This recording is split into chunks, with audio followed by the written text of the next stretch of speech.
Hello, fellow Auraxians. Welcome to the Black Auraxium Bounty Hunter Edition.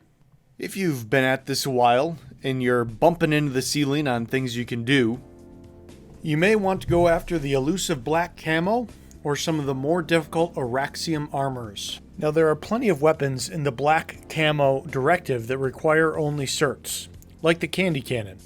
But if you want to make it a little bit easier, you're going to have to pick up some Daybreak cash right around the holiday season. Now it's going to be a little bit different every year, but here's the route I'd recommend. If you are going to go this route, grab a membership. It'll give you a 10% discount and you'll need that boost for some of the directives. First, you want to pick up that NS11 CP. Now I did not have to use this one. I had the NS11P that was handed out as a summer reward one year. So if you have that, great, but if you don't, pick up this carbine.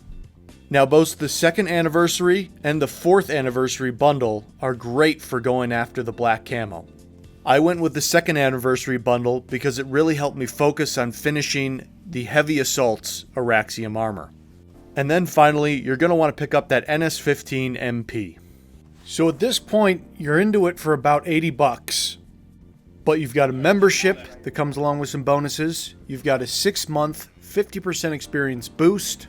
And you will have added 2 LMGs, a shotgun, and a carbine to your arsenal.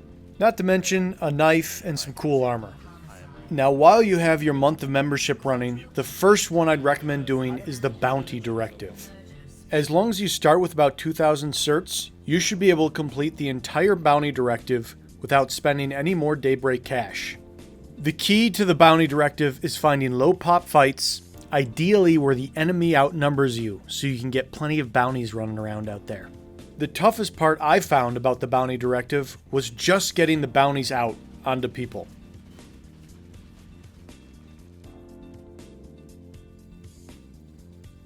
But once you run around suiciding a bit to get a few bounties out there, it's time to start farming them up.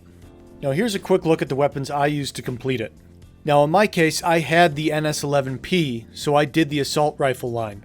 But if you don't have that one, you bought the carbine, you'll be finishing that one instead. I'm not gonna lie, it's a tedious directive, but every now and then you find a small fight with perfect odds where you're outnumbered kind of 3-1. You get bounties out on all the enemies and it just starts rolling in. Another fun thing you can do is gather some outfit mates. Do a bounty farming night where everyone places bounties whenever they die. In this manner, even if you don't necessarily get the kill on one of the bounties you placed, one of your outfit mates probably will, and then it doesn't feel like such a waste. Keep in mind, one place bounty can yield 3 kills as long as you get the guy every time. And then with your membership and the boost running, you get a ton of experience when you get those bounty hunter kills. And when you complete that directive, you get the bounty hunter title and a weapon. A custom skin NS15. I know, not terribly exciting, but this one counts towards your black camo, which is pretty cool. So now you have 3 LMGs to use, a shotgun, and a carbine. Or the assault rifle, if you had that one laying around. So now you can really get to work on your black camo. The LMGs will fly. You will knock those out so easily. The carbine or the assault rifle will only be slightly more difficult.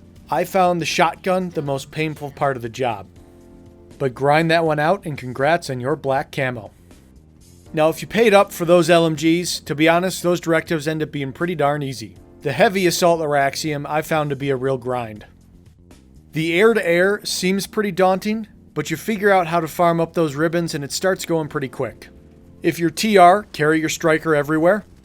To anyone else, I'd recommend Masamune these days and finding fights with hovering galaxies, where you're able to farm up 2 ribbons per volley. Now this right here is what I found to be the difficult part, farming up those max kills. Now since you bought 3 LMGs and a shotgun to do your black camo directive, you're going to spend a lot of time on your heavy assault finishing those off. I recommend carrying around an AV grenade and a decimator as well, but even then, when you do all the work, someone's going to come jack your kill. So it ends up being a function of just spending a lot of time on heavy assault. And you'll be surprised how quickly you come to love max crashes. It certainly is a long grind, but it's pretty satisfying to finish it. Grats on your Auraxium Heavy Assault armor. Now your light assault, your combat medic, and your infiltrator, Auraxium directives, all are pretty easy.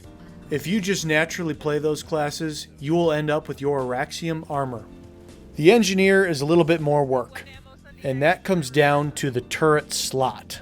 I ended up going the route of the mana anti-infantry turret. I didn't like the passiveness of the Spitfire, and I didn't spend a lot of time on the mana anti-vehicle turret before it was nerfed. It's not an easy job getting the AI turret done, but you can run around with your shotgun or your carbine while you're working your black camo on your engineer, and do both of them at the same time. Whether or not draw fire ribbons are a good way to try to complete it, I don't know. I'll have to spend more time on my engineer with it equipped and get back to you. And if you want to take the plunge, go all the way, and get your Auraxium Commander's helmet, click on that playlist that has some tips and tricks for running open platoons. Thanks again for watching. Please consider hitting that subscribe button, and I will see you guys planetside.